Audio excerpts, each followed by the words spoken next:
సర్వశక్తియు మిక్కిలి కనికరము గల మా తండ్రి, తప్పిపోయిన గొర్రెల వలె మేము నీ మార్గములను తప్పి తిరిగి ఉన్నాము. మా స్వేచ్ఛను అనుసరించి నడుచుకొని ఉన్నాము. నీ పరిశుద్ధమైన ఆజ్ఞలను మీరి ఉన్నాము. మేము చేయవలసినవి చేయక చేయరానివి చేసి ఉన్నాము. మాలో క్షేమము ఏమీ లేదు. ఓ దేవా, మా ప్రభువైన యేసుక్రీస్తు ద్వారా నీవు మాకు తెలియచేసిన వాగ్దత్తముల ప్రకారము పాప పీడితులమైన మమ్ములను కరుణింపుము. ఓ దేవా, తమ తప్పిదములను ఒప్పుకొను వారిని కాయుము. పశ్చాత్తాపపడు వారిని తిరిగి చేర్చుకునుము. మరియు మిక్కిలి కనికరము గల మా తండ్రి, నీ పరిశుద్ధ నామమునకు మహిమ కలుగునట్లుగా మేమిక భక్తి, నీతి, సుబుద్ధులతో జీవించులాగున యేసుక్రీస్తు నిమిత్తము దయచేయుము తండ్రి. ఆమేన్. స్పష్టంగా అందరము కలిసి ఆ వచనాన్ని చదువుకొని ప్రభును మహిమపరుస్తూ వాక్యంలో ముందుకు సాగిపోదాం. యెషయా గ్రంథము 11వ అధ్యాయము మొదటి 2 వచనాలు కలిసి ఉంటాయి. మొదటి 2 వచనాలు.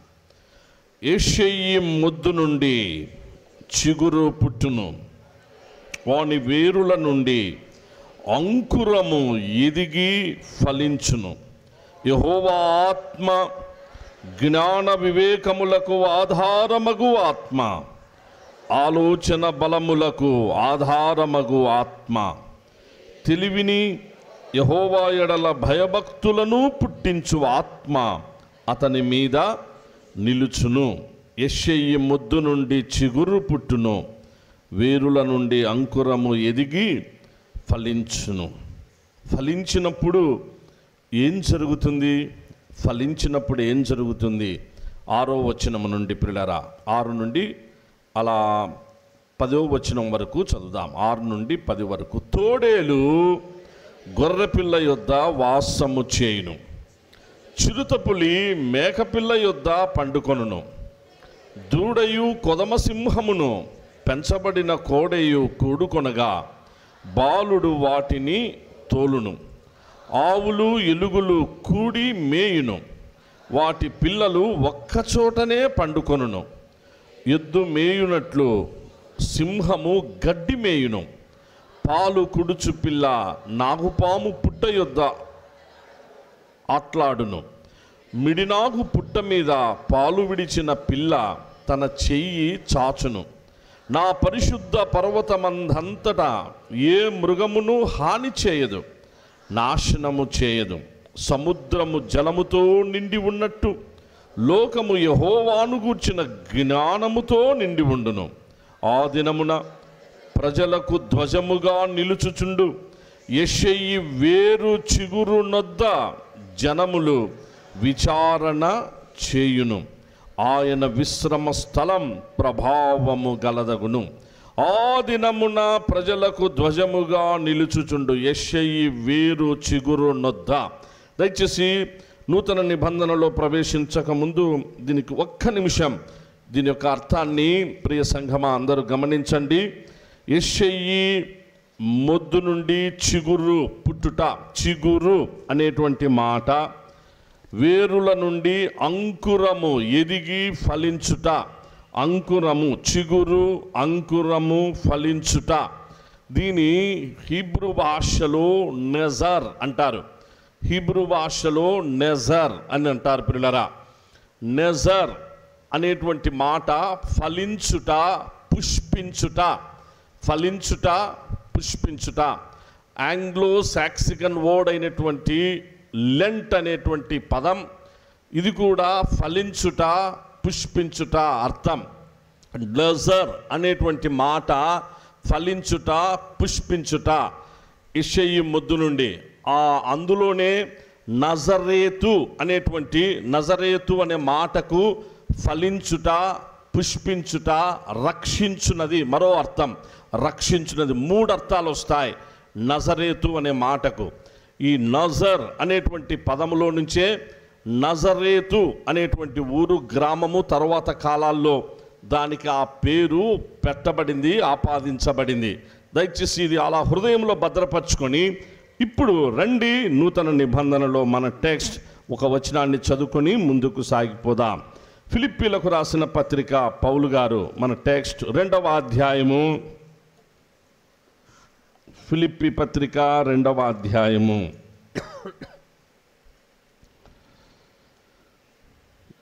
5వ వచనం, 5వ వచనము, 6వ వచనం, ప్రియులారా 5, 6, 7 ఈ 3 కలిసింది. 5, 6, 7 రైట్.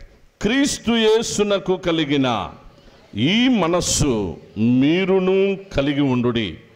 ఆయన దేవుని స్వరూపము కలిగిన వాడై ఉండి దేవునితో సమానముగా ఉండుట విడిచిపెట్టకూడని భాగ్యమని ఎంచుకొనలేదు, కానీ మనుషుల పోలికగా పుట్టి దాసుని స్వరూపమును ధరించుకొని తన్ను తానే రిక్తునిగా చేసుకునేను. 21వ వచనం, 21 అందరూ తమ సొంత కార్యములనే చూచుకొనుచున్నారు, కానీ యేసుక్రీస్తు కార్యములను చూడరు.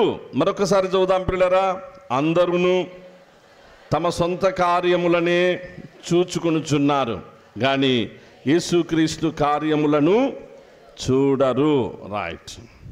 ప్రభు నామమునకు మహిమ కలుగును గాక. ప్రభునందు ప్రియ సంఘమా, లెంటన్ డేస్లో దాదాపుగా మనము ముగింపు వారంలోనికి వస్తుంటున్నాం. ముగింపు వారం మిగిలిన గత 40 దినాల సేవా పరిచర్యలో దాదాపు ఒక నెల పరిచర్య ప్రభు కృపచేత ఎందరి ప్రార్థనలను బట్టి మంచిగా మన SIU సంఘంలో ప్రతిదినము సిలువను గూర్చిన వార్త, యేసుక్రీస్తు వారి సిలువ శ్రమల ధ్యాన ఆరాధనలు మనం కలిగి ఉంటూ వస్తున్నాం. ప్రభు మనకు అట్టి కృపను అనుగ్రహించినారు. మంచిగా మనం ముందుకు సాగిపోతూ ఉన్నాం. ఘనత, మహిమ, స్తుతి మన ప్రభు నామమునకే కలుగునుగాక. అలాగూ ఈ ప్రత్యేక ఈ పునరుద్ధాన ఆరాధన, ఈ ఆదివారపు ఆరాధన ఏప్రిల్ మాసం ప్రారంభం ప్రభు మనకిచ్చిన ధన్యత. ఆరాధనలో పాలి భాగస్థులైన ప్రియ సంఘమంతటికి, సహోదర సహోదరులందరికీ కూడా యేసుక్రీస్తు వారి పరిశుద్ధ నామంలో మీ అందరికీ శుభములను, వందనములను తెలియపరుస్తూ గొప్ప దేవుని గొప్ప వాక్యంలోనికి ప్రేమతో అందరినీ ఆహ్వానిస్తుంటున్నాం. ప్రియులారా, దయచేసి కొన్ని శ్రేష్టమైన తలంపులు ప్రభు ఆత్మ బలపరిచిన కొలది మనము కలిగి ఉందము కాక. వాస్తవంగా ఈ యొక్క 40 డేస్ను మనం 2 రకాలుగా క్యాలిక్యులేట్ చేస్తారు ప్రియులారా. 2 విధాలుగా క్రైస్తవ ప్రపంచం క్యాలిక్యులేట్ చేస్తుంది. అనగా యాషెస్ వెడ్నెస్డే నుంచి మనకు కరెక్ట్గా వచ్చే ఈ శనివారం నాటికి, ఈ శనివారముతో 40 డేస్ అవుతుంది, 40 రోజులు అవుతుంది. అంటే అన్నీ కలుపుకుంటే, ఇంక్లూడింగ్ అన్ని డేస్ కలుపుకుంటే, ఆదివారంతో సహా కలుపుకుంటే మనకు కరెక్ట్గా 40 దినాలు అవుతుంది. వచ్చే ఆదివారము మనము అలాగూ పామ్ సండే కలిగి ఉంటాం, అనగా మట్టల ఆదివారంగా కలిగి ఉంటాం.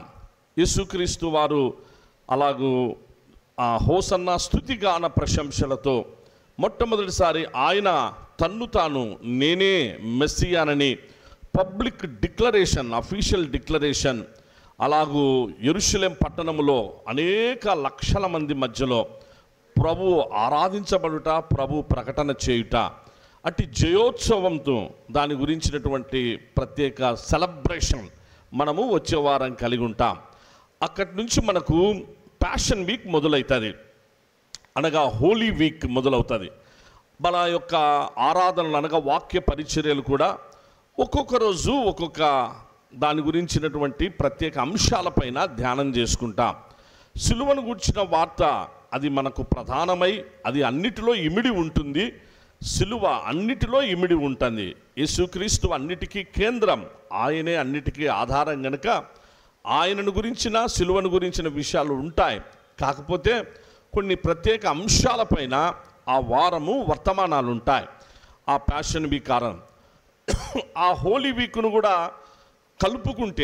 హోలీ వీక్ను కలుపుకుంటే అప్పుడు ఇది మొదటి క్యాలిక్యులేషన్ శనివారం వరకు తీసుకుంటే అన్ని కలుపుకుంటే 40 days అవుతాయి. అలా కాకుండా మరో క్యాలిక్యులేషన్ ఏం చేస్తారంటే కొందరు హోలీ వీక్ ఆరాధన అయిన మొదలుపెట్టినప్పటి నుంచి మళ్ళీ శనివారం వరకు వచ్చిన ఆ దినాలు వాటిని కూడా తీసుకొని ఆదివారాలను కట్ చేస్తారనమాట. సండేస్ను కట్ చేస్తారు. అనగా అవి పునరుద్ధాన దినాలను కట్ చేసేసుకుంటే 40 దినాలు అవి కరెక్ట్గా సెట్ అయిపోతుంది. అది కూడా వస్తుంది. అనగా ఈ విధంగా 2 విధాల క్యాలిక్యులేషన్స్ మనం కలిగి ఉంటాం. గుర్తుంచుకోండి. ఎందుకంటే ఒకరికి ఇద్దరికి కొంచెం అనుమానం కలిగి అడిగారు కూడా, సార్ ఎట్లా సార్ ఇది ఆ డేస్ వరకు వస్తే 40 దినాలు దాటిపోతుంది కదా అని అన్నప్పుడు. అందుకే చాలామందికి అలాంటి అభిప్రాయం ఉండొచ్చు, అనుమానం ఉండొచ్చు. ఇది 2 విధాలైన క్యాలిక్యులేషన్ కరెక్ట్ ఒకటే. కాకపోతే హోలీ వీక్ను కన్సిడర్ చేస్తే ఒక క్యాలిక్యులేషన్, కన్సిడర్ చేయకుండా అలా ముందుకెళ్తే మరో క్యాలిక్యులేషన్లో 40 అనేటువంటిది ఎగ్జాక్ట్గా మనకు సరిపోతుంది. రైట్, ఇప్పుడు దేవుని యొక్క వాక్యంలో ప్రవేశిద్దాం పిల్లరా. అపోస్తలుడైన పౌలు గారు ఈ ఫిలిప్పీ పత్రిక వ్రాసేటప్పుడు అలాగూ పరిశుద్ధాత్మ ప్రేరణతో క్రీస్తు యేసునకు కలిగిన ఈ మనస్సు మీరును కలిగి ఉండుడి అని అన్నాడు. యేసుక్రీస్తు ప్రభు యొక్క మనస్సును గురించిన, ఆయన శిలువ ప్రేమను గురించిన, ఆయన శిలువ త్యాగాన్ని గురించిన ఆ విషయాలు పరిశుద్ధాత్మ ప్రేరణతో పౌలు గారు రాస్తా ఉన్నారు పిల్లరా. వాస్తవంగా పౌలు గారి జీవితం ఒకప్పుడు ఆయన సౌలు, పౌలు కాదు సుమా. ఒకప్పుడు యేసుక్రీస్తునకు విరోధి అయిన, ఒకప్పుడు హానికరుడు, ఒకప్పుడు హింసకుడు, ఒకప్పుడు దూషకుడు, ఒకప్పుడు అలాగూ యేసుక్రీస్తుని గురించి ఎవరు మాట్లాడినా విమర్శించేవాడు, తిట్టేవాడు, అలాగూ వారిని శిక్షించేవాడు. అలాగూ సాక్షాత్తు స్టెఫెను లాంటి గొప్ప దైవజనుడు ఆయన మరణిస్తూ ఉంటే, రాళ్లతో కొట్టి ఆయన్ను చంపుతూ ఉంటే ఈయన ప్రక్కన ఉండి నవ్వుతూ ఆనందించినటువంటి వాడు. అలా స్టెఫెను మరణానికి దగ్గరలో ఉండి చూసినటువంటి వాడు సౌలు. అలాంటి వ్యక్తి అన్నమాట. ఎందుకు ఈ ఉదయకాలంలో ఈ మాట తెలియపరుస్తున్నానంటే పిల్లరా, ఈ ప్రపంచాన్ని, ఈ లోకాన్ని మార్చగలిగింది నువ్వు కాదు, నేను కాదు, మన వల్ల కానే కాదు సుమా. మార్చాలనుకున్నా, ఏం చేయాలనుకున్నా ఇది అయ్యే పని కాదు. ఎందుకోసం అంటే మనము స్వాభావికంగా పాప స్వభావాన్ని ఉన్నటువంటి వారం, పాపపు ఆలోచనలు కలిగిన వారం, పాపపు అభిప్రాయాలు కలిగినటువంటి వారం, పాపపు మాటలు మాట్లాడేటువంటి వారం, పాపపు చూపులు కలిగి ఉండేటువంటి వారం గనుక మన ద్వారా లోకం మారదు సుమా, మారదు కూడా. మనము యేసుక్రీస్తులో ఆయన శిలువ చేత సంధి చేయబడినప్పుడు మనం మారిపోతాం.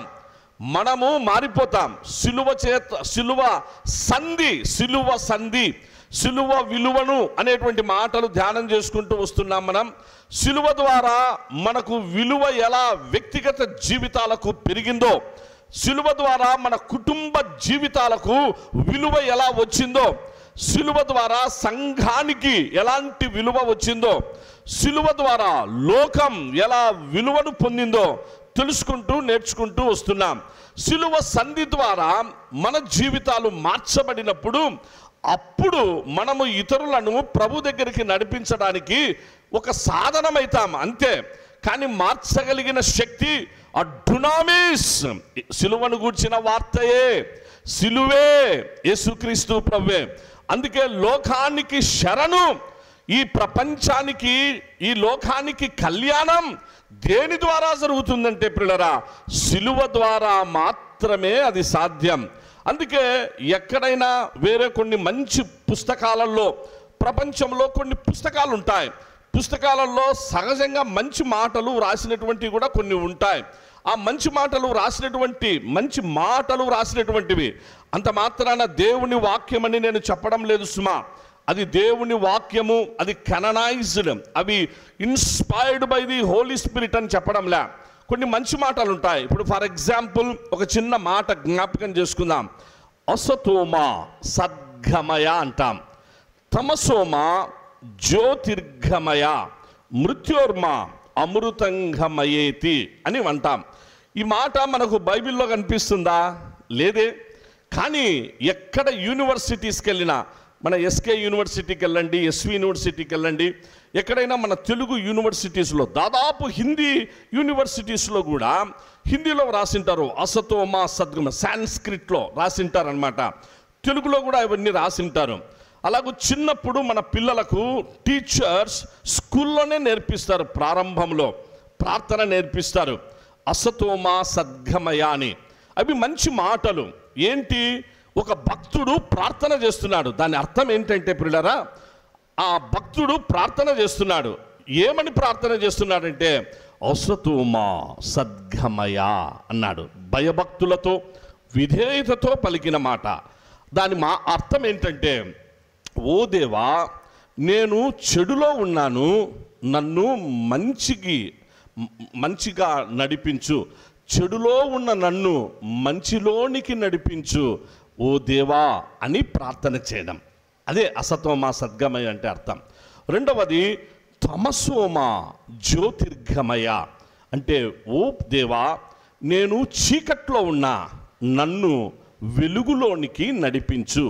తమసోమా జ్యోతిర్గమయ, నేను చీకట్లో ఉన్నాను, నన్ను వెలుగులోనికి నడిపించు దేవా. మూడవదిగా మృత్యోర్మా అమృతంగా మయేతి అంటాం.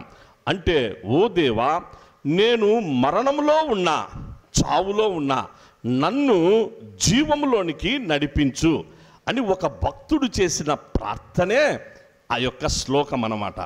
కాబట్టి కొన్ని మంచి మాటలు ఉంటాయి. ఆ మంచి మాటల్లో లోక కళ్యాణం, లోకానికి అంతటికి కూడా మంచి జరిగేటువంటి ఒక శ్లోకం కూడా ఉంది ప్రియులారా.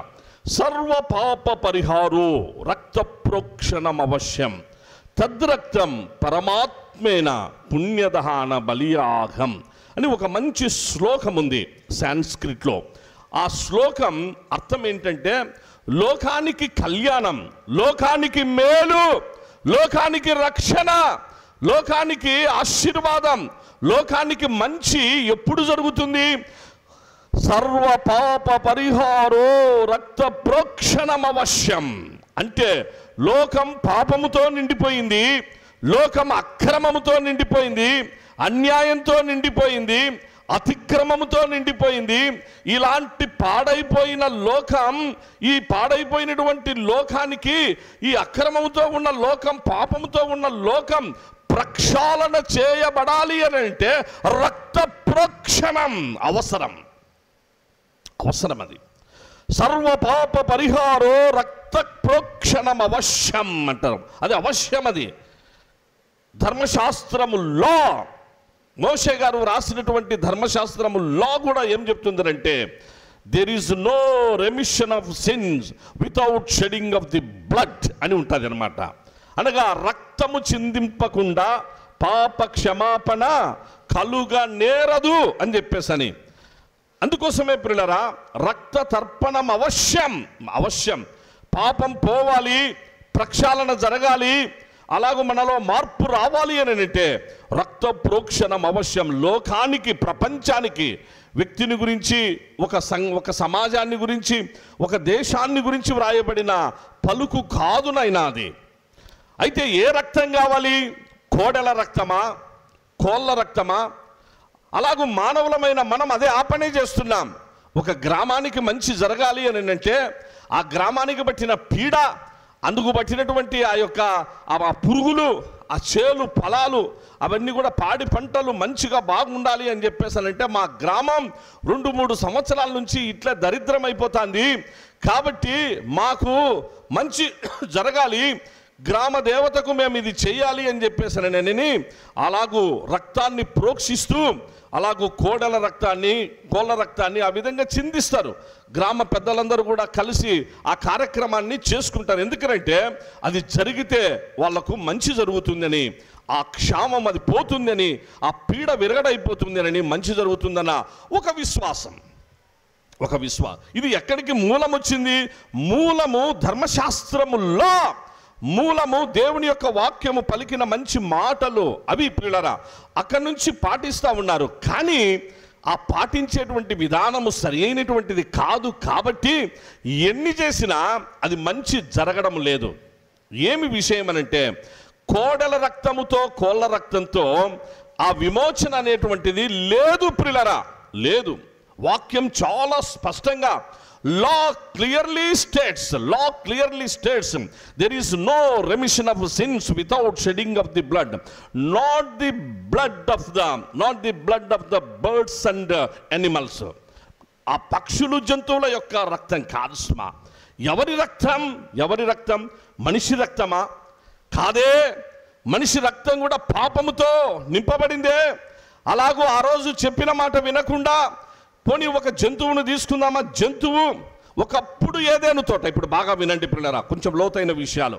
ఒకప్పుడు ఏదేను తోట, ఒకప్పుడు దేవుడు మానవుని ఒక ప్రత్యేక స్థలములో పెట్టాడు. ప్రారంభం ఆది మానవుడు మొదటి ఆదాము ఏదేను తోటలో ఉంచబడ్డాడు. ఆయనకు అలాగూ సాటి అయిన సహాయం, అలాగూ హవ్వ దేవుని కుమార్తె ఏదేను తోటలో ఉంచబడింది. ఇద్దరు జంట కాపురం చేసుకుంటున్నారు, మంచిగా ఉంటున్నారు, అంతా బాగుంది. కానీ తొందరపడ్డారు, తొట్టుబాటుపడి తొందరపడేసరికి ఈ ఫ్యాన్ కొంచెం తొందరపడేసరికి జీవితం సంసారం ఏమైపోయింది రానంటే నుగ్గు అయిపోయింది పిల్లరా. సంసారం ఇబ్బంది కలిగింది, కాపురం సరిగా జరగకుండా పోయింది. కానీ మనం సబ్జెక్ట్లోనికి వద్దాం. ఆ రోజు జరిగిన విషయం ఏంటంటే, ఏదేను తోటలో అలాగూ అప్పుడున్నటువంటి పరిస్థితుల్లో పాపము లేదు కదా. పాపము లేదు కనుక అప్పుడున్నటువంటి సమాజం, అప్పుడున్నటువంటి ప్రకృతి, అప్పుడున్నటువంటి పరిస్థితి, ప్రపంచం ఎలా ఉండేదో దయచేసి ఒక్కసారి చూడండి పిల్లరా. యెషయా గ్రంథం 11వ అధ్యాయం ఇప్పుడే మనం చదివాం. 6వ వచనం నుంచి చదవండి మా ప్లీజ్. యెషయా గ్రంథం 11వ అధ్యాయము.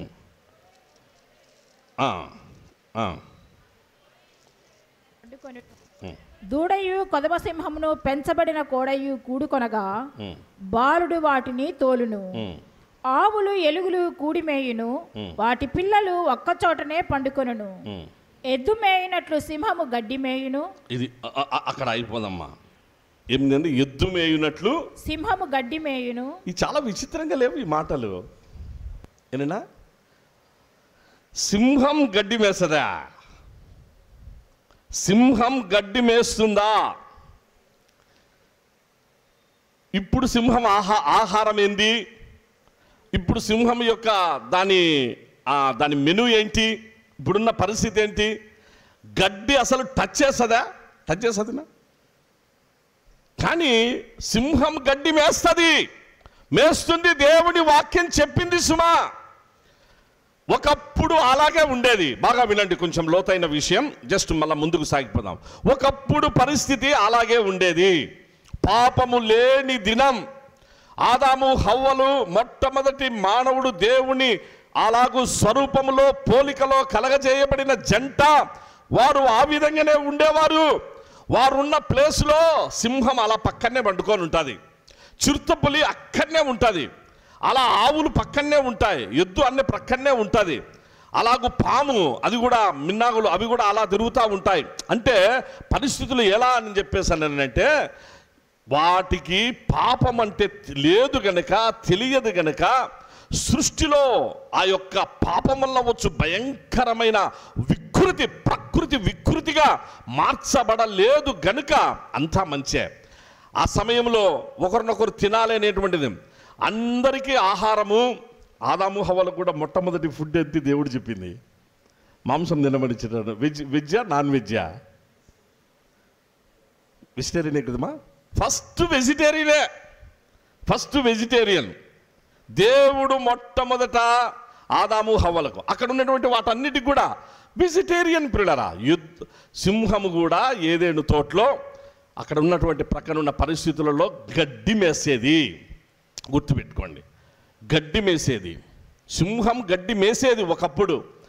అందరూ కూడా ఆకులు అలములు, మంచి ఆహారము, మంచి ఫుడ్, మంచిగా ఆ యొక్క ఫలాలన్నీ కూడా అన్నీ దేవుడు మంచిగా, ఎంత ప్రకృతి రమణీయత, ఎంత శ్రేష్టమైన ఫలాలు, ఎంత క్వాలిటేటివ్ ఫుడ్ అనేటువంటిది, ఏ జబ్బు లేని, ఏ రోగము లేని, నిరంతరము జీవించేటువంటి మంచి అన్నీ కూడా దేవుడు ఇచ్చాడు నాయన. కలిసి ఉన్నటువంటిది. కలిసి కాపురం చేస్తే అంటాం కదా, కలిసి కాపురం చేస్తే ఇన్ని ఆశీర్వాదాలు ఉంటాయి. కలవకపోతేనే, తొట్టుబాటు అయితేనే, తొందరపాటు అయితేనే చాలామంది సంసారాలు ఎందుకు ఇట్లా చేసుకుంటా అంటారంటే, పెళ్ళి అయినప్పుడు కొంచెం బాగానే ఉంటుంది, ఓ సంవత్సరం బాగానే ఉంటారు, 2 ఏళ్ళు బాగానే ఉంటారు, 3వ సంవత్సరం నుంచి మొదలైతాయి సమస్యలు. అక్కడి నుంచి మొదలైనప్పుడు ఎందుకంటే తొందరపడతారు, ఎందుకో తొట్టుబాటు పడతారు. ఆ తొట్టుబాటు, తొందరపాటు అంటే మనము ఈ మాట, ఇదిగో నా భర్తను నేను అనొచ్చా అనకూడదా, ఇదిగో నా భార్యను ఈ మాట మాట్లాడి ఆమె హృదయాన్ని నేను గాయపరచొచ్చా, ఆమెను నేను అనొచ్చా అనకూడదా, ఆ యొక్క విచక్షణ కోల్పోతాం అన్నమాట. మాటలతో ఒకరినొకరు ఎంతవరకు వెళ్ళిపోతారంటే ఫోన్లలో తిట్టుకుంటారు, ఎదురు కనిపించినా తిట్టుకుంటారు, తొందరపడతారు, లేనిపోని మాటలు మాట్లాడుకుంటారు, కాపురాన్ని ఇబ్బంది పెట్టుకుంటారు. ఇవి జరిగేటువంటి విషయాలు. సరే, సబ్జెక్టులోని కొద్దాం పిల్లరా. జరిగినటువంటిది ఏంటంటే, ఆ రోజున్న పరిస్థితి అది. ఎప్పుడైతే దేవుని మాట కాదన్నప్పుడు, దేవుని లా, ఒకే ఒక లా, రోజు ఒక్కటే ఒక లా, ఇంకా వేరేది లేదు సుమా. నో కమాండ్మెంట్స్, ఆజ్ఞలు లేవు. నో అంటే మిగిలినటువంటి నో టర్మ్స్ అండ్ కండిషన్స్ ఏమీ లేవు. నో రూల్స్ అండ్ రెగ్యులేషన్స్ ఏమీ లేవు. ఒక్కటే ఒక మాట, దేవుడు మీరు ఫలించి అభివృద్ధి పొంది విస్తరించి భూమిని నిండించి పండించి అలాగూ మీరు అభివృద్ధి చెందండి, నా పిల్లలరా అభివృద్ధి చెందండి, భూమిని నిండించి పండించండి నాయనా. ఇవన్నీ మీకోసమే, నా కుమారుడు ఆదాము, నా కుమార్తె హవ్వ, మీకోసమే ఈ ప్రేమంతా. ఇంత ప్రేమ తండ్రి కనుపరిచి అన్నీ ఇస్తే ఒకటే ఒక మాట చెప్పినాడు, only one thing in your life. అది కూడా ఎందుకోసం? ఆ విధేయతకు సూచనగా. విధేయత అన్న ఒకే ఒక విషయం, జస్ట్ ఒక ఒబీడియన్స్, ఒకే ఒక టెస్ట్, ఓన్లీ వన్ టెస్ట్ అన్నమాట. అదిగో తోట మధ్యలో ఉన్నటువంటి మంచి చెడ్డల తెలివినిచ్చే వృక్ష ఫలములను, అదొక్కటి. ఆ విషయంలో చాలా క్లియర్గా చెప్పినాడు, the day you eat that fruit you will surely die. చచ్చిపోతావు ఆ రోజు నువ్వు, అంతే. ఈ ఒక్కటే. నా మాట వినని రోజు, ఆ పని నువ్వు చేసిన రోజు చచ్చిపోతావు నైనా, చచ్చిపోతావు. ఒకటే. అదే చేసినారు ఆదాము హవ్వలు పిల్లరా. తొట్టుబాటు, తొందరపాటు, అపవాద వాడు ఎప్పుడు ఉండేవాడే. వాడు బాగా వినాలి మాటలు. వాడు ఎప్పుడు శోధిస్తా అంటారు. ప్రియ సహోదర సహోదరులారా, పెద్దలారా, అలాగూ యవనస్తులారా, నూతనంగా వివాహం చేసుకున్న వారులారా, వివాహాన్ని కొనసాగించుకుంటూ కుటుంబాలు కలిగి ఉన్నటువంటి వారులారా, మనం సంతోషంగా ఉండడం, మనము సమాధానంగా ఉండడం, మనము అన్యోన్యంగా కాపురం చేయడం, అలాగూ ముచ్చటైనటువంటి కాపురాన్ని, ఆ కొన్ని కాపురాన్ని మంచిగా బాగా చేసుకుంటూ హ్యాపీగా మనం ఉన్న దాంట్లో ఉండడం వానికి ఇష్టం లేదు. ఇంట్లోనే పుట్టిస్తాడు ఎవరితో ఒకరితో వాడే పుట్టిస్తాడు. సమాధానాన్ని దొంగిలిస్తాడు, సంతోషాన్ని తీసివేసేస్తాడు, సమాధానాన్ని తీసివేస్తాడు. ఆ సమాధానాన్ని తీసివేసి లైఫ్ని ఇంబ్యాలెన్స్ చేసి ఇబ్బంది పెట్టడం అపవాది తంత్రం. ఎగ్జాక్ట్లీ ఏదేను తోటలో వాడు ఆ విధంగానే ఎంటర్ అయ్యాడు. ఎంటర్ అయి వాడు చేసిన పనికి ఆ తొట్టుబాటు చెందినటువంటి కుమార్తె హవ్వ అలా తొందరపడి ఇద్దరు కలిసి పాపం చేస్తే, తొందరపడి ఆ పాపం వల్ల వచ్చు జీతమైనటువంటి మరణం. ఆ రోజు ఏం జరిగిందో తెలుసా ప్రియులారా?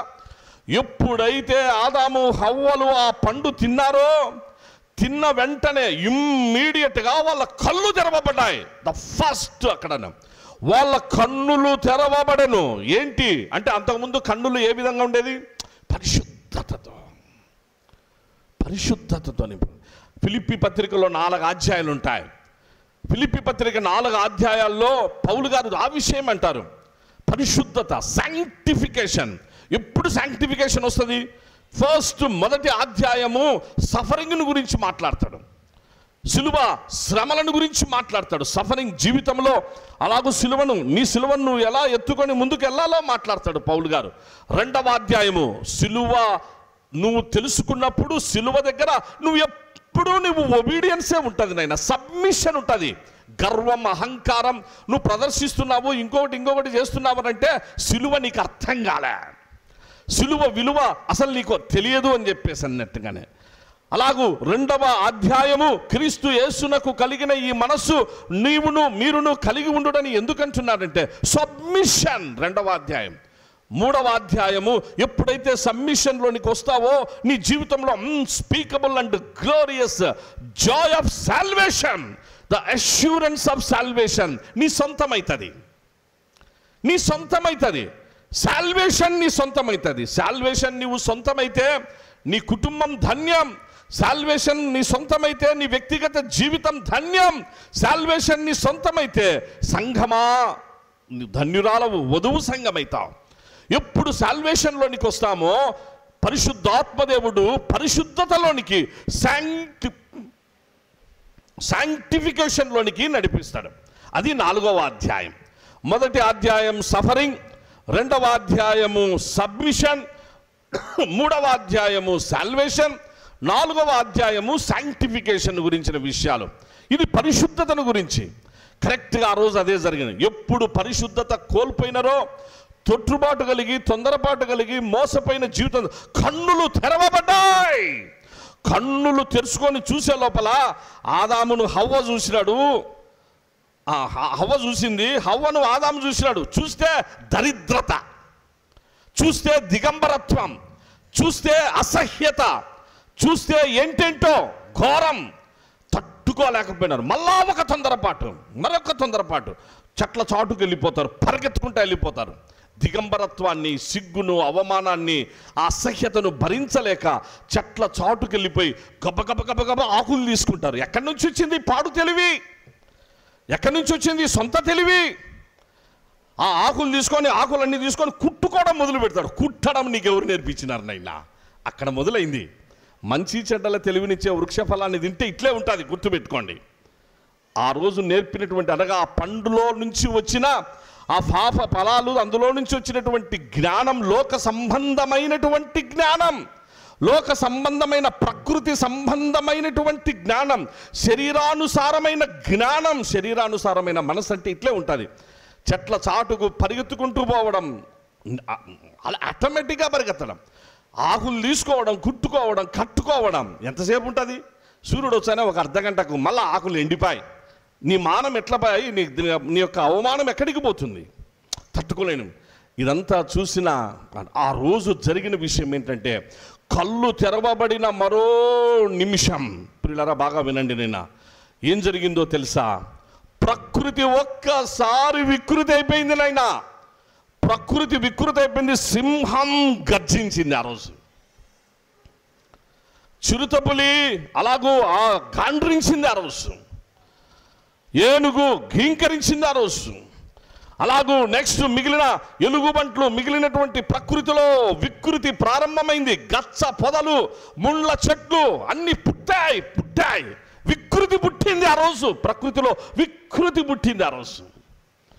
పాపం వల్ల వచ్చు జీతమైనటువంటి మరణం ఎప్పుడైతే దేవుని స్వరూపంలోనికి ఎంటర్ అయిందో, దేవుని పోలికలోనికి ఎంటర్ అయిందో, ఆ పాప స్వభావం మరణం అనేటువంటిది ఎంటర్ అయితేనే మరణము యొక్క తీవ్రత, మరణ బలము గలవాడు, ఆ మరణ బలము గలవాడైనటువంటి ఆ అపవాది వాని యొక్క తీవ్రతను తగ్గించడానికి, తీవ్రతను తీసేయాలంటే ఒక పెద్ద ఎక్సర్సైజ్ చేయాల్సి వచ్చింది.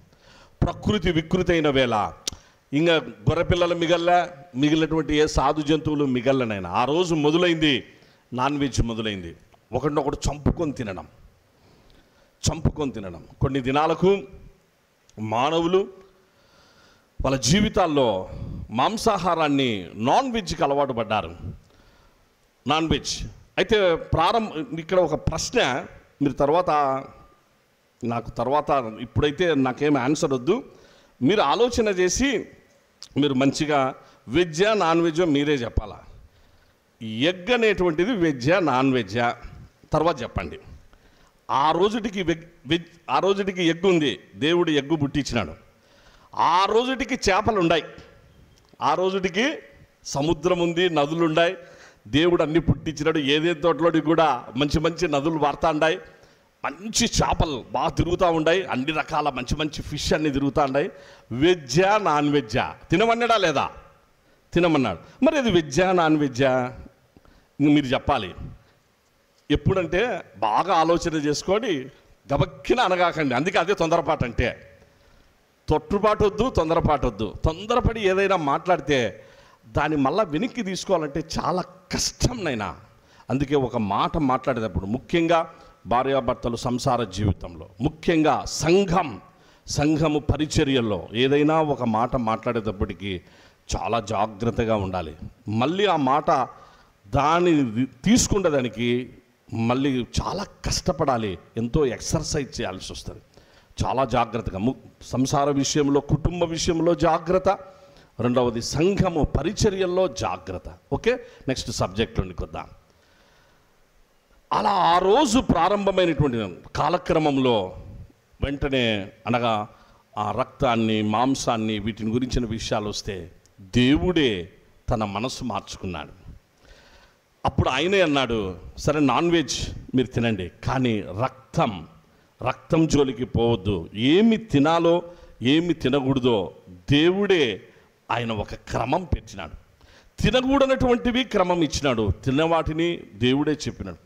ఒక్కసారి ఒక్క మాట మీరినప్పుడు నెక్స్ట్ ఎన్ని వచ్చినాయో తెలుసా ప్రియులారా? దేవుని యొక్క వాక్యాన్ని గిన మనం ఆదికాండం నుంచి ప్రకటన గ్రంథం వరకు మొత్తం మనం అన్ని కూడా చూస్తే దేవుడు తన పిల్లలకు ఇట్లుండాలి, అట్లుండాలి, ఇట్లా చేయండి, ఇట్లా చేయండి అని మొత్తం అన్ని చెప్పడానికి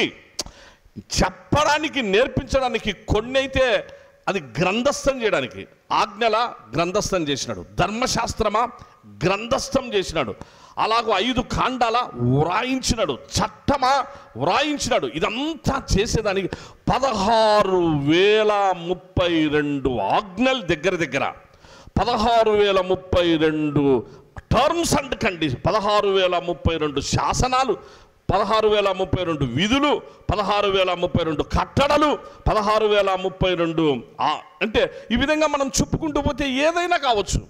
కూర్చోవడం దేవుడు నేర్పించాల్సి వచ్చింది, నిలబడడం దేవుడు నేర్పించాల్సి వచ్చింది, పండుకోవడం దేవుడు నేర్పించాల్సి వచ్చింది, ఏది తినాలో ఏది తినకూడదో, ఎవరిని వివాహం చేసుకోవాలో ఎవరిని వివాహం చేసుకోకూడదో ప్రతిదీ దేవుడు అన్నీ చెప్పాల్సిన పరిస్థితి వచ్చింది. కారణం పాపం చేసిన దేవుని పిల్లలమైన మనం.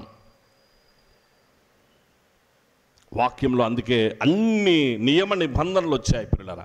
సరే ఓకే, అక్కడ వీటికి విరుగుడు వీటికి ఎక్కడ జరిగిందంటే ఈ సృష్టిలో ఇంత ఘోరం, ఇంత భయంకరమైనటువంటి వికృతి ఏర్పడి సింహము అలాగ అన్నీ కూడా అవి గర్జించి అవన్నీ కూడా వాటి జీవితాల్లో మారిపోయినటువంటి వేళ దేవుడు ఆయన కార్యం చేయాల్సి వచ్చింది. ఆ కార్యమే సిలువ కార్యం ప్రియులారా, ఆ కార్యమే సిలువ కార్యం.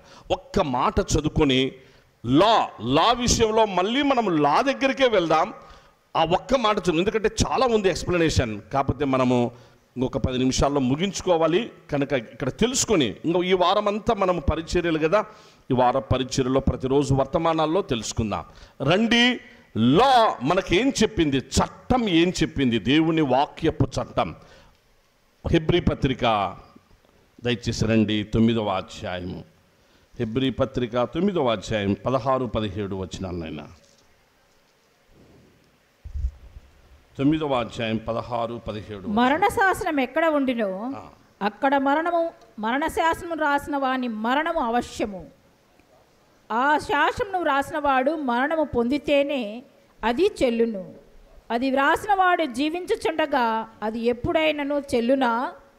ఇందుచేత మొదటి నిబంధన కూడా రక్తం లేకుండా ప్రతిష్ఠింపబడలేదు. ధర్మశాస్త్ర ప్రకారము మోషే ప్రతి ఆజ్ఞను ప్రజలతో చెప్పిన తర్వాత ఆయన నీళ్లతోనూ రక్తవర్ణం గల గొర్రె బొచ్చుతోనూ హిస్సోపుతోనూ కోడల యొక్కయు మేకల యొక్కయు రక్తంను తీసుకొని. చాలమ్మా, అక్కడ అయిపోదాం. చాలు. మరణ శాసనం ఎక్కడ ఉండునో బాగా చదవండి పిల్లలు ఆ మాట. Law, the word of gods law అన్నమాట, దేవుని యొక్క చట్టం. ఏం మరణ శాసనం ఎక్కడ ఉండునో, మరణ శాసనము రాసిన వాని మరణము ఏంటంట, ఇది అవశ్యం, సర్వ పాప పరిహారో రక్త ప్రోక్షణం అవశ్యం. ఇప్పుడు బాగా వినండి నాయన ఈ మాటలు. రక్త ప్రోక్షణం అవశ్యం. ఎవరి రక్తం? కోడెల రక్తమా, కోళ్ళ రక్తమా? కాదే. తద్రక్తం పరమాత్మేన పుణ్యదాన బలియాగం. తద్రక్తం పరమాత్మేన అనగా సృష్టికర్త అయిన దేవుడు, పరమాత్ముడైనటువంటి దేవుడు తిరిగి లోకానికి కళ్యాణం జరిగించాలి, పాప విమోచన జరగాలి అని అంటే రక్త తర్పణం చేయాలి. ఎవరు చేయాలి? ఆయన చేయాలి. మంచి మంచి పుస్తకాల్లో వ్రాయబడ్డాయి ఈ విషయాలు. ఇప్పుడే మనం శ్లోకాలు కొన్ని విన్నాం కూడా, మంచి పుస్తకాల్లో వ్రాయబడిన విషయాల్లో. దేవుని వాక్యం కూడా చెప్పిన మాట, మరణ శాసనం ఎక్కడ ఉండునో, మరణ శాసనము రాసిన వాని మరణం అవశ్యం. ఎవరు మరణ శాసనం రాసింది? ఎవరు రాశారు మరణ శాసనం? చెప్పాలి ఇప్పుడు సంగమా, చెప్పాలి. మరణ శాసనం ఎవరు రాసినారు? దేవుడు రాశాడు. చెప్పినాడు ఆ రోజు, నీవు నిశ్చయంగా చచ్చదావు, చావు అన్నమాట. The day you eat that fruit you will surely die. చచ్చిపోతావు నా మాట విన్న రోజు దేవుడు చెప్పాడు.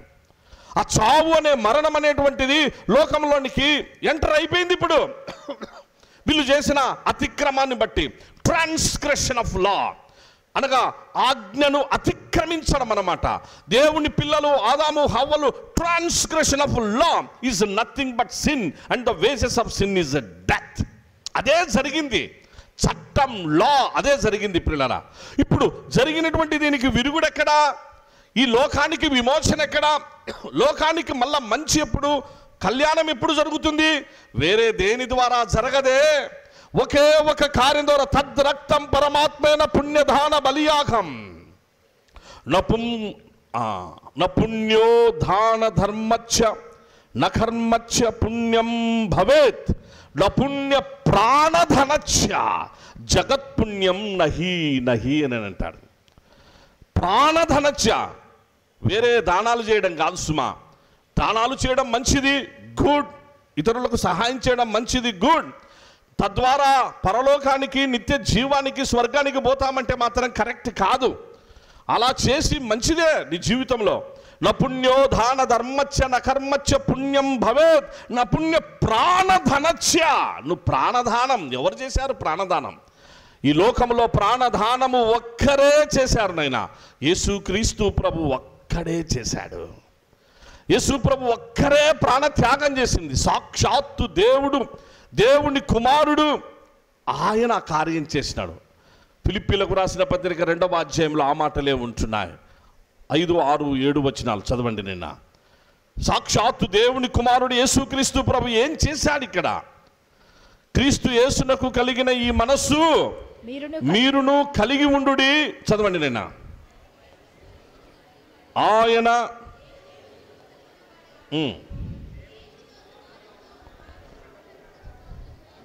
దాసుని స్వరూపాన్ని ధరించుకొని ఎంతవరకు వచ్చినాడు ఆయన? సబ్మిషన్ తగ్గించుకున్నాడు. హీ ఎంప్టీడ్ హిమ్సెల్ఫ్, తన్ను తాను రిక్తునిగా చేసుకున్నాడు. ఇది అనగా యేసుక్రీస్తు ప్రభు సిలువే, యేసుక్రీస్తు ప్రభు ఆయనే ఈ లోకానికి ఆయనే మార్గమయ్యాడు. ఆయన సిలువే జవాబైంది ప్రియులారా. అందుకే లోకం మారిపోయింది. సౌలు పౌలుగా ఎందుకు మారాడో తెలుసా ప్రియులారా? సౌలు పౌలుగా మారినటువంటిది వేరే ఎవరినో చూసి కాదు, ఏ వ్యక్తులనో చూసి కాదు. యేసుక్రీస్తు ప్రభును, ఆయన సిలువను చూసి మారినటువంటి సౌలు పౌలయ్యాడు ప్రియులారా. అంతే.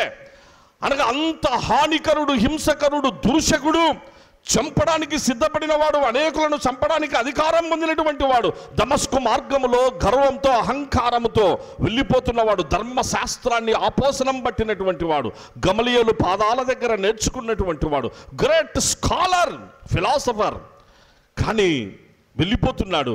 ఎప్పుడు సిలువ తన జీవితంలోనికి ఎంటర్ అయిందో, సిలువలో ఉన్న యేసయ్య తనకు అలా ఒకే ఒక మాట అంతే, స్టాప్.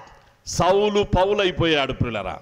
బాగా వినండి, క్రీస్తు యేసునకు కలిగిన ఈ మనస్సు అనగా సిలువ ద్వారా విలువ ఎలా వస్తుంది, సిలువ మన జీవితాలను తిరిగి ఎలా సమకూర్చుకుంటుంది. ఈ ఉదయకాలమున ఈ మంచి వర్తమానం, ఈ గొప్ప వర్తమానం ఇక్కడ మనము తెలుసుకొని మనం ఆగిపోదాం ప్రియులారా. సిలువ మనలను తిరిగి సమకూరుస్తుంది ప్రియ సహోదరుడా, సహోదరి. సిలువ మన సంసారాన్ని సమకూరుస్తుంది, సిలువ మన కాపురాన్ని నిలవబెడుతుంది. అలాగూ సిలువలో ఉన్న యేసుక్రీస్తును రక్షకునిగా కలిగి ఉంటే మనము వ్యక్తిగత జీవితాలు, మన కుటుంబ జీవితాలు, మన సంఘం అన్ని విషయాలలో మనము సమకూర్చబడతాం. సౌలు పౌలైపోయాడు. రోమా సామ్రాజ్యాన్ని, బాగా వినండి నేను ఈ గొప్ప సత్యాలు, రోమా సామ్రాజ్యాన్ని పరిపాలన చేసిన కాన్స్టాంటైన్ చక్రవర్తి అనేక సంవత్సరాలు ఒక్క చర్చి కూడా లేకుండా చర్చిని అన్నిటినీ కూలగొట్టించినటువంటి వాడు, క్రూరుడు, దుర్మార్గుడు. అలాగూ బైబిల్లో మిగిలిన విషయాలు ఏమీ లేకుండా కాల్చి పడేపించినటువంటి వాడు, వాక్యం అనేది ఎక్కడ కనిపించకుండా చేసినటువంటి వాడు, ఏ చర్చి కూడా లేకుండా చేసిన వాడు. కానీ దేవుని కార్యం ప్రారంభమైంది. ఒకే ఒక దర్శనం. అలాగూ తాను రాత్రిపూట అలా పండుకొని ఉన్నప్పుడు జస్ట్ దర్శనం అంతే. ఆకాశములో కనిపించినటువంటి ఆ చక్రం, ఆ చక్రపు మధ్యలో కనిపించినటువంటి సిలువ, ఆ సిలువ దగ దేదీప్యమానమైన ప్రకాశమానమైనటువంటి ఆ వెలుగులో ఇతని కన్నులు అలా అయిపోయినాయి. అంతే, కన్ను రెప్పలు అయిపోయింది. ఆ మధ్య సిలువలో ఒక మాట లాటిన్ భాషలో, in this sign you shall conquer అనేటువంటి మాట.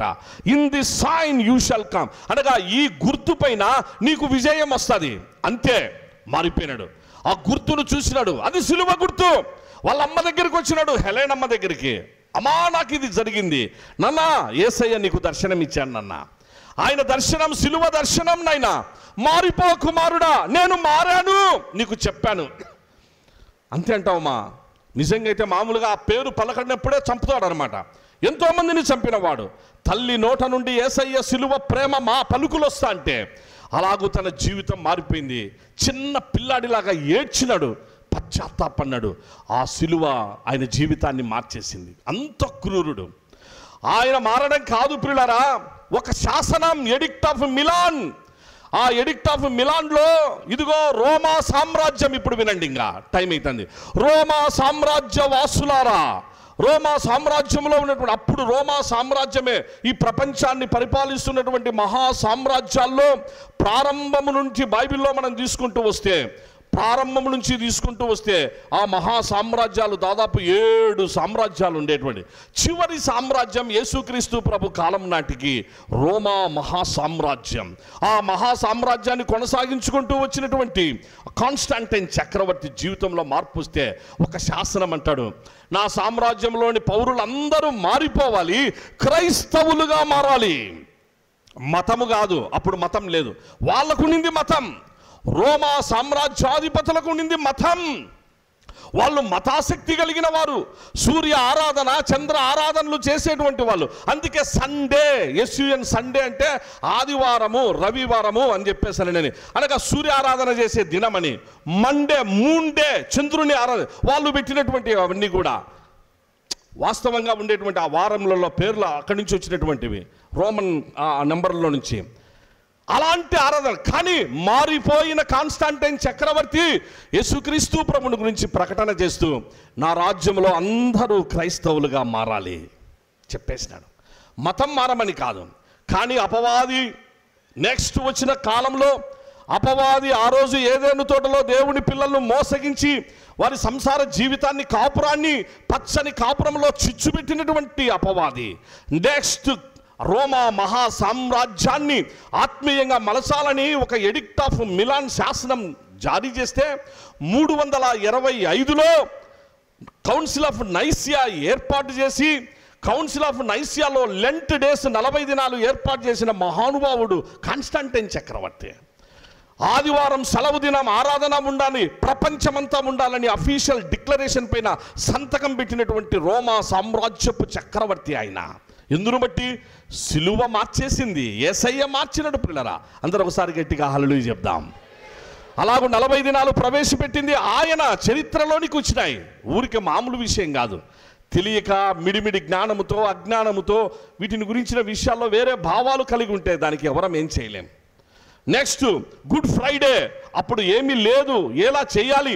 యేసుప్రభు పండగలు అస్సలు లేవు, క్రైస్తవ్యమే లేకుండా పోయా, చర్చిలను కూలగొట్టా, దేవుని వాక్యం లేకపోయి. ఇప్పుడు మళ్ళీ రోమా సామ్రాజ్యం నుంచి సిలువను గురించిన వార్త అది పుష్పిస్తే, చిగురిస్తే, ఫలిస్తే అలా పుష్పించినటువంటి ఒక పుష్పం. అందులో ఇప్పుడు పండగలు కావాలి. యేసుప్రభు జన్మించిన దినం ఒక పండగ, క్రిస్మస్ అని పిలుద్దాం దీన్ని. యేసుప్రభు మరణించిన దినం లోకానికి కళ్యాణం, మంచి జరిగింది కాబట్టి గుడ్ ఫ్రైడే అని పెడదాం దీనికి, బ్యాడ్ ఫ్రైడే కాదు. వాస్తవంగా ఒక మనిషి చనిపోతే ఏమంటారు బ్రదర్? బ్యాడ్ అంటాం, మనం బాధపడతాం. కానీ యేసుప్రభు జన్మించడం వల్ల లోకానికి మేలు జరిగింది, కళ్యాణము జరిగింది కనుక తద్రక్తం పరమాత్మైన పుణ్యదాన బలియాగం అనేటువంటిది జరిగింది కనుక మరణ శాసనం ఎక్కడ ఉండునో, మరణ శాసనము వ్రాసిన వాడిని మరణం అవశ్యం. ఆ వ్రాసినటువంటి వాడు మరణిస్తేనే ఆ మరణ శాసనపు బిల్లు అది చెల్లుతుంది, లేకపోతే చెల్లదు కదా. కాబట్టి సాక్షాత్తు దేవుడు మరణానికి మరణానుభవము ద్వారా వెళ్ళాల్సినటువంటి అగత్యం ఏర్పడింది, అవశ్యత ఏర్పడింది. ఎందుకో తెలుసా? పాడైపోయిన, చెదిరిపోయిన, ఆరని అగ్నిగుండానికి పాత్రులమైనటువంటి లోకాన్ని సమకూర్చుకునేదానికి తిరిగి రెస్టోర్ చేసుకునేదానికి సిలువలో ఆ పనే జరిగింది. వచ్చే వారాల్లో ఇంకా మరికొన్ని శ్రేష్టమైన తలంపులతో ముందుకు సాగిపోదాం. ఏం జరిగిందో తెలుసా ప్రియులారా?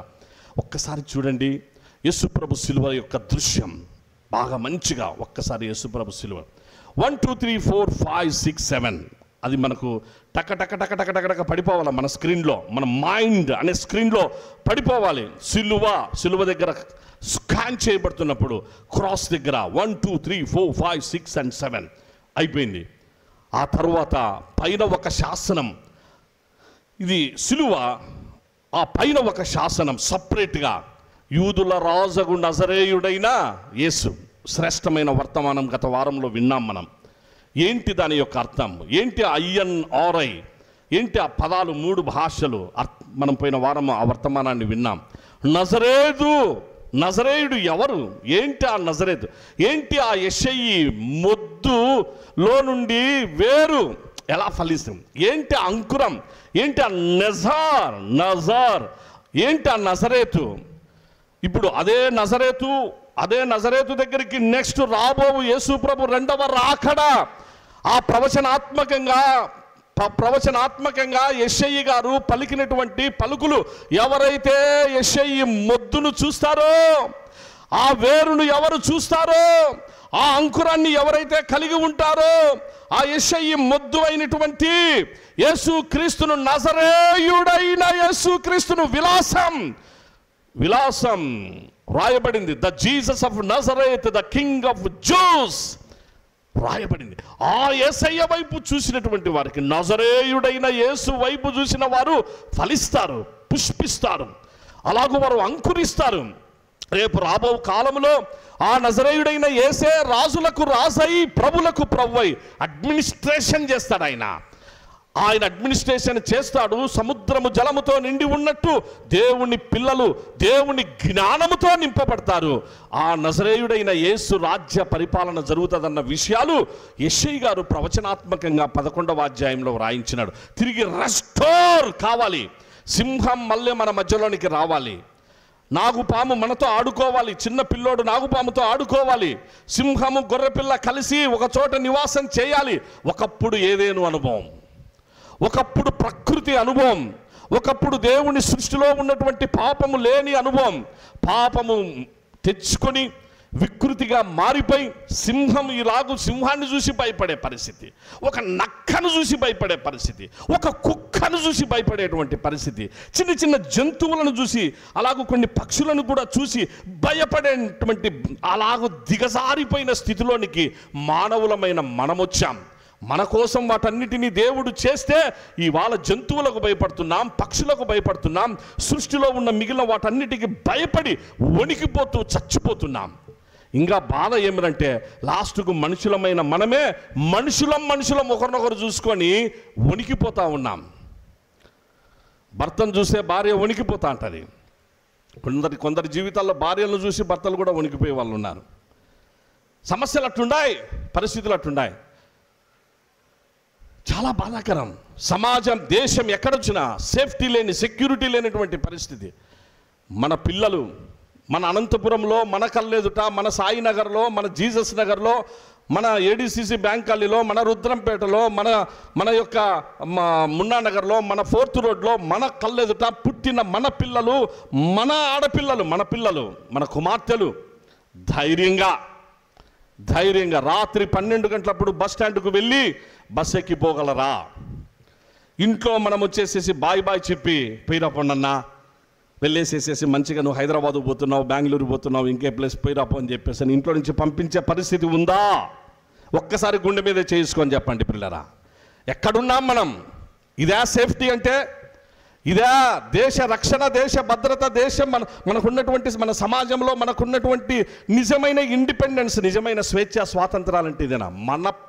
ఇక్కడ పుట్టిన, ఇక్కడ పెరిగిన మన పిల్లలు ధైర్యంగా బస్ స్టాండ్కి వెళ్ళి లేకపోతే రైల్వే స్టేషన్కి వెళ్ళి అలా ఒక ప్లేస్కు వెళ్ళి మళ్ళీ తిరిగి రాలేని పని. రాత్రి 12-1 గంటప్పుడు వాళ్ళు బస్ స్టాండ్లో దిగితే ఓకే మా ఆటో తీసుకొని ఇంటికి వచ్చేసేయి అని మనం ధైర్యంగా చెప్పగలిగే పరిస్థితిలో ఉన్నామా? లేదే. తండ్రులమైనా, ఇంట్లో అన్నగారమైనా, ఎవరమైనా ఒకరం వెళ్ళి వాళ్ళని తెచ్చుకుంటాం. ఎందుకోసము? సేఫ్టీ లేనిదే, సేఫ్టీ లేని సమాజం, పరిస్థితులు, దీనికి పాపం. ఈ పాపం వీటన్నిటిని పటాపంచలు చేసింది. టైం ఏంది, ముగించు. వీటన్నిటిని పటాపంచలు చేసినటువంటిది ఏకైక ఒక్క సిలువే, యేసుక్రీస్తే. పిల్లరా, అందరం ఒక్కసారి గట్టిగా హల్లెలూయా చెప్దాం. హల్లెలూయా. ప్రభునామమునకు మహిమ కలుగును. క్రీస్తు యేసునకు కలిగిన ఈ మనస్సు మీరు కలిగి ఉండండి. ఏం చేశాడు యేసయ్య? సమకూర్చాడు. నాయన సమకూర్చాడు. ఎలా సమకూర్చాడో తెలుసా? ఇప్పుడు ఒక చిన్న మాట. విలాసం రాయబడింది, అయిపోయింది. యేసుప్రభు ప్రక్కన 2 దొంగలను వేసినారు. ఆ 2 దొంగల్లో ఒక వ్యక్తి మారిపోయినాడా లేదా? మీరే చెప్పండి. అంటే యేసుప్రభు సమకూర్చుకోవడం అంటే చూడండి, నేను సమకూర్చుకోవడం సిలువ ఎదుట అందరినీ. యేసుప్రభు సిలువలో మొదటి మాట పలికారు, క్షమాపణ లోకానికి వెళ్ళిపోయింది. వెంటనే ప్రక్కన ఉన్నటువంటి ఒక బందిపోటు దొంగ మారిపోతున్నాడు. ఆ బందిపోటు దొంగను సమకూర్చుకున్నాడు, రెస్టోర్ చేస్తున్నాడు ప్రభు. రెస్టోర్. బందిపోటు దొంగ నెక్స్ట్ వాళ్ళ అమ్మ, కుటుంబం, అక్కడున్న ఒక శిష్యుడు కుటుంబాన్ని అలా బాధపడుతూ వేదనతో నిరాదరణకు లోనైపోయినమే, ఏమైపోతామని చెప్పేసి అని కన్నీళ్లు విడుస్తూ భవిష్యత్తును గురించి ఏంటి అని అర్థం కాని అయోమయ స్థితిలో ఉన్న తల్లిని, కుటుంబాన్ని ఆదరిస్తూ రెస్టోరేషన్ జరిగిందా లేదా? 3వ మాట ఆదరణ వార్త జరిగింది. ప్రియులారా, ఇలా చెప్పుకుంటూ పోతే ఎన్నో గొప్ప ఆత్మీయ తలంపులు. యేసుక్రీస్తు ప్రభువారు ఆయన ఎప్పుడైతే తండ్రికి తన ఆత్మను అప్పగించుకున్నాడో, టైం ఏంది, ముగించుకుందాం. ఆత్మను అప్పగించుకున్నటువంటి వేళ దేవాలయపు తెర చినిగిపోయింది. అలా భూకంపం వచ్చింది. అలా ప్రకృతి అంతా కూడా ఒక్కసారి అక్కడ గొప్ప అలాగూ ప్రకృతిలో మార్పు వచ్చేసింది. సూర్యుడు అలా అదృశ్యుడైపోయినాడు, చీకటి కమ్మింది. ఆ సమయంలో ఒక మాట చదువుదామా? ఏం జరిగిందో మత్తయి సువార్త, అన్ని సువార్తల్లో ఉంటుంది, 3 సువార్తల్లో ఉంటుంది. ఇప్పుడు చూడండి, మత్తయి ఒక్కటి చదువుదాం పిల్లరా. ప్రభు సిలువ ఎలా సమకూరుస్తుంది మనల్ని. దయచేసి అదొక్కసారి చూడండి. మత్తయి సువార్త చివరి అధ్యాయం కంటే ముందుగా పిల్లరా రండి, ఒక్క మాట.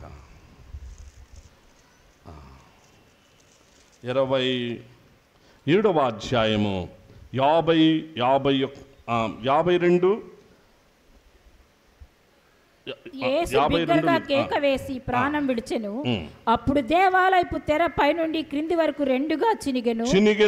భూమి వణికెను, బండలు బద్దలాయెను, సమాధులు తెరవబడెను. నిద్రించిన అనేక మంది పరిశుద్ధుల శరీరములు లేచెను. వారు సమాధులలో నుండి బయటికి వచ్చి ఆయన లేచిన తరువాత పరిశుద్ధ పట్టణంలో ప్రవేశించి అనేకులకు అగపడిరి.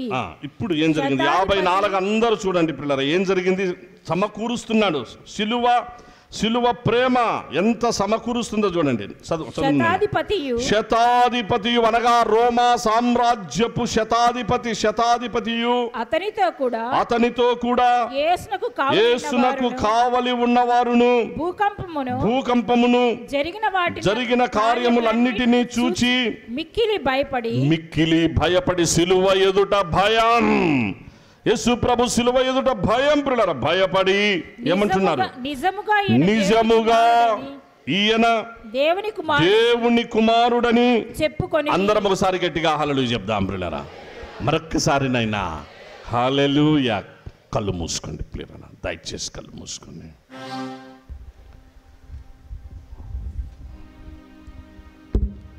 ప్రభునందు ప్రియ సహోదరుడా సహోదరి, సిలువ విలువను పెంచింది నైనా. మనం విన్నాం, సిలువ సమకూరుస్తుంది నైనా.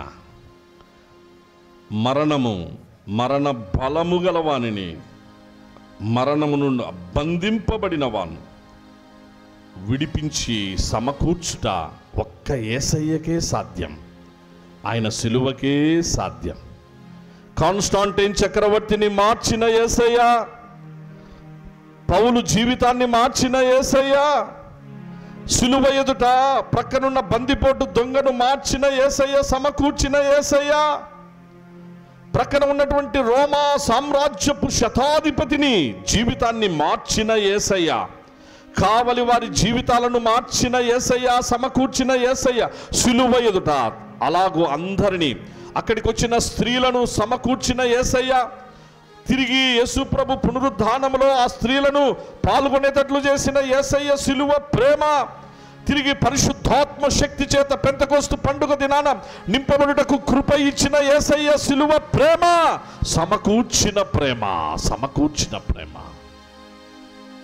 సహోదరుడా సహోదరి, బాధపడుతున్నావా అమ్మా?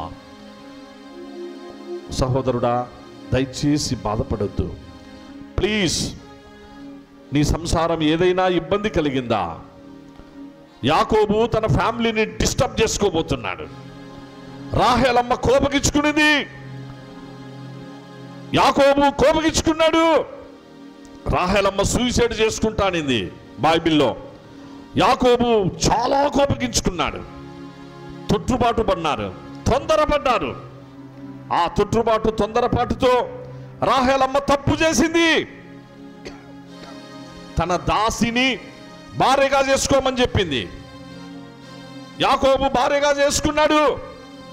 అలా పుట్టిన ఒక కుమారుడు, ఆ కుమారుని పేరు దాను. అప్పటికి బాగుంది, ఆ రోజుడికి బాగుండింది, ఆ సంసారానికి అప్పటికి ముచ్చటమన్నారు కొన్ని దినాలు. కానీ జరిగినటువంటి గొప్ప ఉపద్రవం ఏంటో తెలుసా సహోదరుడా సహోదరి? సంసారంలో, కుటుంబంలో, అలాగూ సంఘంలో, పరిచర్యల్లో తొందరపాటుతో, తొట్టుబాటుతో మాట్లాడినా, ప్రవర్తించినా, అలా చేసుకుంటే భవిష్యత్తులో ఎంత దుష్ఫలితాలు, ఎన్ని పరిణామాలు ఉంటాయో. అదే దాను గోత్రం. దాను గోత్రములో నుండి క్రీస్తు విరోధి, యాంటీ క్రైస్ట్ రాబోతున్నాడు పిల్లరా. దాను సంబంధికులు కాలక్రమంలో రోమా ఆ చుట్టుప్రక్కల పట్టణాలు, ఆ ప్రాంతాలన్నీ కూడా వాళ్ళు స్వాధీనం చేసుకున్నారు. రోమా చుట్టుప్రక్కల ఉన్నటువంటి ఆ 7 కొండలు స్వాధీనం వాళ్ళదే, దాను గోత్రికులదే. ఆ రోమా చుట్టూ ఉన్న 7 కొండల నుంచి దాను వంశంలో నుంచే రేపు క్రీస్తు విరోధి రాబోతున్నాడు. ఆ రోజు జరిగిన పొరపాటు, శారమ్మ తొందరపడింది, అబ్రహాముతో మాట్లాడింది.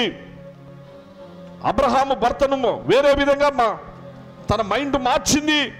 హాగరును తెచ్చిపెట్టుకునింది, హాగర్తో సంసారం చేయమనింది. కొడుకు పుట్టినాడు, మళ్ళీ మనసు మార్చుకునింది, మళ్ళీ సంసారంలో సమస్యలు తెచ్చుకునింది. హాగరును బయటికి పంపించింది. హాగరుకు పుట్టిన కొడుకు ఇష్మాయేలు సంతానమే ఈనాడున్న అరబ్బులు.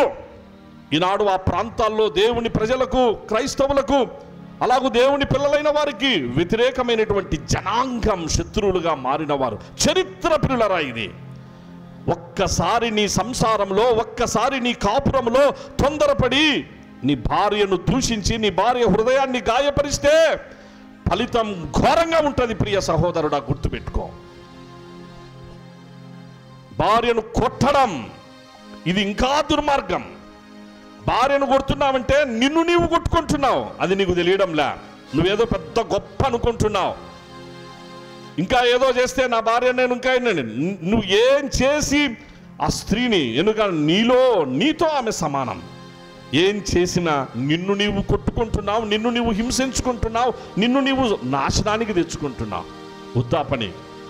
ప్రియ సహోదరి, భర్తకు విధేయత చూపించు, అన్నిటిలో చూపించు. అది నిజమైన ప్రేమ. విధేయత అంటే అది ప్రేమ నాయనా, అది ప్రేమ. యేసయ్య చూపించాడే, సఫరింగ్లో నుంచి సబ్మిషన్లోనికి వచ్చాడే, సబ్మిషన్ ద్వారా సాల్వేషన్ పొందాడే, సాల్వేషన్ ద్వారా సాంక్టిఫికేషన్ తెచ్చాడే. ఫిలిప్పీ పత్రిక అదే కదా మనకు నేర్పిన గొప్ప పాఠం. ఉదయకాలమున ప్రభు నీతో నాతో మాట్లాడుతున్నాడు. నిన్ను సమకూర్చే ప్రభు యేసయ్య, ఆయన సిలువ నిన్ను మాత్రమే కాదు నీ కుటుంబాన్ని సమకూరుస్తుంది, నీ కాపురాన్ని సమకూరుస్తుంది, సంఘాన్ని సమకూరుస్తుంది, లోకాన్ని మారుస్తుంది, ప్రపంచానికి కళ్యాణం మేలు జరిగేటట్టుగా చేస్తుంది. అది ఒక్క సిలువకు మాత్రమే సాధ్యం, యేసుక్రీస్తుకు మాత్రమే సాధ్యం. ఆ యేసు ప్రభును వెంటనే ఉన్నపాటున ఇప్పుడే please have Christ as your personal saviour, నీ రక్షకునిగా ఇప్పుడే స్వీకరించిన ఆయన చాలు. ఇంకెంత వర్తమానం కావాలి? ఇంకెన్ని వర్తమానాలు కావాలి? ఇంకెన్ని లెంట్ డేస్ కావాలి? చాలదా ఈ వర్తమానం? చాలదా ఈ సిలువను గూర్చిన వార్త ఇంతగా చెప్పబడిన తర్వాత ఇంకా నువ్వు పోస్ట్ పోన్ చేసుకుంటూ, ఇంకా నీ జీవితంలో నీ అలవాట్లు మార్చుకోకుండా అలాగే సాగిపోతే నీ జీవితాన్ని ఇంకెవ్వరు మార్చలేరు. రెడీగా ఉండు నరకానికి పోవడానికి, అంతే. ఆరని అగ్నిగుండానికి రెడీగా ఉండు. అలా డిసైడ్ అయిపోయి వాతవేయబడిన మనస్సాక్షి అయితే వెళ్ళు, పాపం చేయి, లోకంలో కలిసిపో. అలా కాకుండా దేవుని కుమారునిగా, దేవుని కుమార్తెగా మంచి ప్రేమ అనురాగాలు కలిగి ఉండాలంటే సిలువ నిన్ను సమకూరుస్తుంది. వచ్చేయి ఇప్పుడే, ఆయన గాయాల్లో దాక్కో, ఆయన గాయాల్లో భద్రపరచబడు. నీ స్వరాన్ని మధురంగా చేసుకో, నీ ముఖాన్ని మనోహరంగా చేసుకో, ఆశీర్వదించబడు, నిత్య జీవానికి వారసురాలివి కా. తండ్రి నీకు వందనాలు, స్తోత్రాలు. నీ పిల్లలు నీ స్వరం విన్నారు నైనా, చాలా ఉన్నాయి.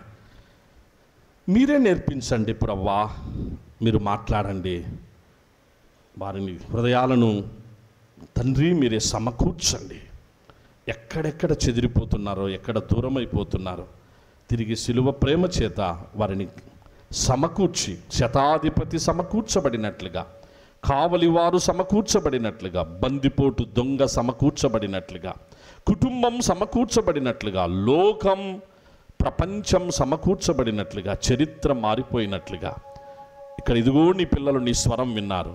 సమకూర్చండి ప్రభు, సిలువ ద్వారా సంధి చేయండి, విలువను పెంచండి, ఆశీర్వదించండి. యేసు నామమున ప్రార్థిస్తున్నాము తండ్రి, ఆమేన్.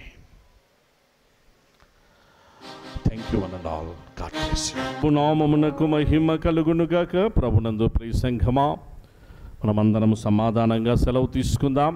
ఇంతవరకు ఉదయకాలం నుంచి అమూల్యమైన సమయాన్ని వెచ్చించి ప్రభు సన్నిధిలో మీరందరూ సహకరించినందుక సంఘ కాపరిగా సంతోషపడుతూ మీ అందరికీ నిండు మనసుతో శుభములను, వందనములను, కృతజ్ఞతలు తెలియపరుస్తున్నాం. దయచేసి మనకు ఇంకొక వారం, 2 వారాలు మన మధ్యలో ఉన్నది. వచ్చే వారం హోలీ వీక్ ప్రారంభమవుతుంది.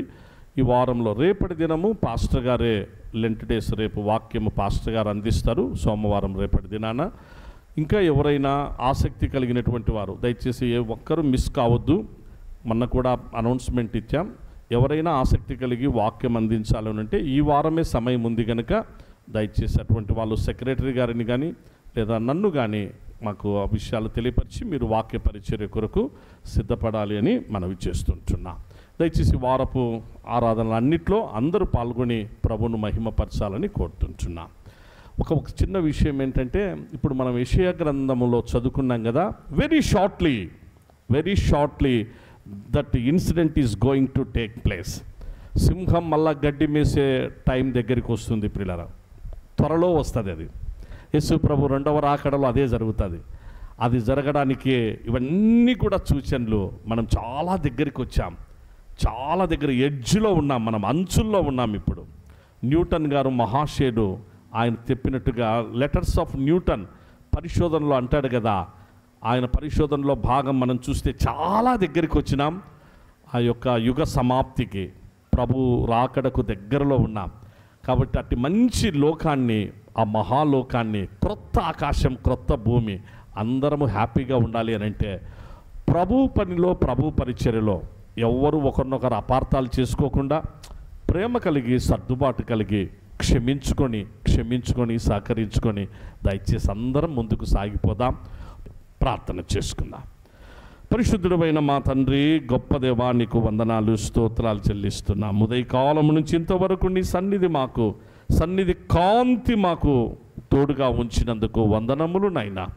ఇదిగో నీ పిల్లలు తిరిగి వెళ్తున్నారు ప్రభు. నీ సమాధాన, రక్షణ, ఆశీర్వాదాలతో వారి గృహాలకు వారిని పంపుమని ప్రార్థిస్తున్నాం. ముందున్న ప్రభు బల్ల హోలీ కమ్యూని కొరకాయ సిద్ధపడినటువంటి నీ పిల్లలను యోగ్యమైన రీతిలో చేయుట కృపను అనుగ్రహించమని, SIU సంఘము పరిచర్యలన్నిటిని దేవా మీరే నీరు కట్టి ఫలింప చేయమని, అంకురము ఎదగాలి, ఫలించాలి, చిగురించాలి, విస్తరించాలి, వర్ధిల్లాలి.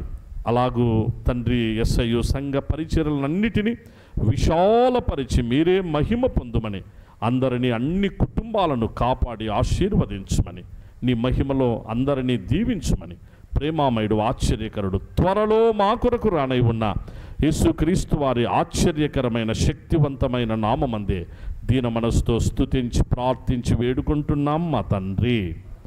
పరలోకమందున్న మా తండ్రి, నీ నామం పరిశుద్ధపరచబడును కాక, నీ రాజ్యము వచ్చును కాక, నీ చిత్తం పరలోకమందు నెరవేర్చబడినట్లు భూమి యందును నెరవేర్చబడును కాక. మానుదిన ఆహారము నేడు మాకు దయచేయి.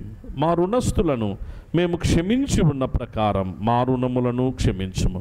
మమ్మును శోధనలోనికి తేక దుష్టుని నుండి తప్పించుము. రాజ్యము, శక్తియు, మహిమయు నిరంతరము నీదే, నీవై ఉన్నావు తండ్రి. ఆమేన్. మన తండ్రి అయిన దేవుని ప్రేమ, కుమారుడైన యేసుక్రీస్తు కృప, ఆదరణకర్త పరిశుద్ధాత్ముని నడుపుదల, ఆశీర్వాదము ఈ ప్రత్యేక పరిశుద్ధ ఆరాధనలో పాలిభాగస్థులైన మీ అందరి మీదను, కుటుంబముల మీదను, మన SIU సంఘపు పరిచర్యలు, సార్వత్రిక సంఘ పరిచర్యలన్నిటి మీదను సర్వదా తోడై కాపాడు కాక.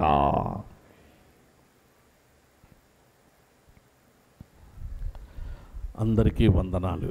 God bless you all. అందరూ సమాధానంగా సెలవు తీసుకునండి ప్రియులారా.